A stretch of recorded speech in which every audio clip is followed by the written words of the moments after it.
화성 이주 계획은 인류가 단일 행성에 의존하는 위험성을 줄이고, 다행성 종족 멀티-플래너테리 스피시즈이 되려는 비전에서 비롯된 것입니다. 이 아이디어는 특히 일론 머스크가 주도하는 스페이스X를 통해 구체화되고 있으며, 그의 목표는 2050년까지 화성에 100만 명을 이주시키는 것입니다. 저는 이 계획이 과학적으로 매력적이고 인류의 생존을 위한 장기적인 보험으로서 의미가 있다고 생각합니다. 그러나 동시에 기술적 난제, 경제적 현실, 그리고 윤리적 문제들이 얽혀 있어 낙관론과 회의론 사이에서 균형을 잡아야 한다고 봅니다. 과학적 가능성. 화성은 태양계에서 지구와 가장 유사한 환경을 가진 행성으로 이주 후보지로 적합해 보입니다. 축이 기울어져 사계절이 존재하고 극지방의 얼음 형태로 물이 존재하며 이산화탄소로 이루어진 대기를 활용할 가능성이 있다는 점은 긍정적입니다. 그러나 화성의 대기는 지구의 1% 수준으로 얇고 산소 농도는 0.2%에 불과해 인간이 숨쉬기 어렵습니다. 방사선 노출도 심각한 문제인데, 화성에는 지구처럼 자기장이 없어 태양풍과 우주 방사선으로부터 보호막이 부족합니다. 이는 장기적인 거주를 위해 지하기지나 방사선 차단돔 같은 인프라가 필수적임을 의미합니다. 스페이스X의 스타쉽은 이러한 문제를 해결하려는 핵심 기술입니다.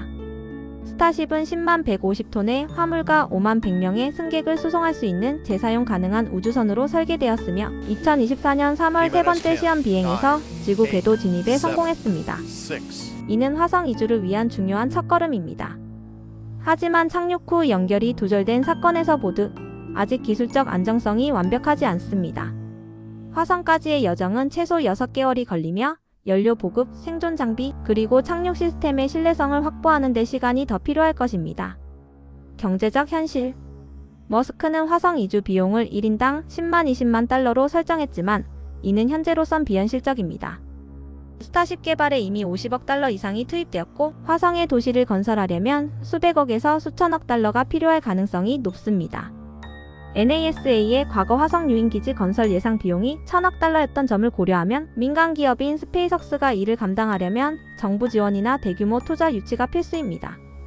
또한 화성 이주를 원하는 사람들이 과연 그 비용을 지불할 의향이 있는지도 의문입니다. 초기 이주자는 부유한 모험가나 과학자의 가능성이 높지만 100만 명 규모로 확장하려면 경제적 모델이 혁신적이어야 합니다. 윤리적 고민. 화성 이주는 단순히 기술적 도전이 아니라 윤리적 문제도 동반합니다. 머스크는 화성 여행은 위험하며 사망 가능성이 있다고 언급한 바 있는데, 과연 얼마나 많은 사람이 목숨을 걸고 이주에 동참할까요? 또한 화성의 환경을 인류가 개조 테라포밍하는 것이 정당한지에 대한 논쟁도 있습니다. 화성의 미생물 형태의 생명체가 존재할 가능성이 제기되고 있는데, 이를 파괴하며 지구화하는 것이 과연 도덕적인 선택일까요? 반대로 지구의 기후 위기나 소행성, 충돌 같은 재앙을 대비한 노화의 방주로서 화성 이주를 정당화할 수도 있습니다. 저는 이 문제에서 중립적인 입장을 취하며 인류가 화성을 개척하기 전에 철저한 윤리적 합의를 도출해야 한다고 생각합니다. 사회적 영향. 만약 화성 이주가 성공한다면 인류의 사회 구조에도 큰 변화가 올 것입니다. 화성 거주민은 지구와 독립적인 자치권을 가질 가능성이 높고, 새로운 정치 문화 체계가 형성될 수 있습니다. 이는 지구와의 갈등을 유발할 수도 있지만 동시에 인류 문명의 다양성을 확장하는 계기가 될 수도 있습니다. 저는 화성 이주가 단순히 생존을 넘어 인류의 진화를 촉진할 잠재력이 있다고 봅니다. 결론. 화성 이주 계획은 인류의 꿈을 자극하는 동시에 엄청난 도전을 안고 있습니다. 저는 이 계획이 과학적 호기심과 생존 본능을 충족시키는 훌륭한 비전이라고 생각하지만 기술적, 경제적, 윤리적 장애물을 극복하려면 시간이 더 필요하다고 봅니다.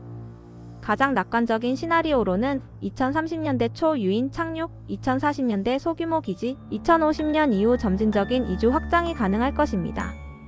머스크의 2050년 100만 명 목표는 상징적일 뿐 실질적으로는 21세기 후반에나 그 윤곽이 드러날 가능성이 높습니다. 이 여정은 인류가 단결하고 혁신을 이룰 때만 성공할 수 있을 것이며, 그 과정에서 우리는 단순히 화성을 개척하는 데 그치지 않고 우리 자신을 재발견하게 될지도 모릅니다.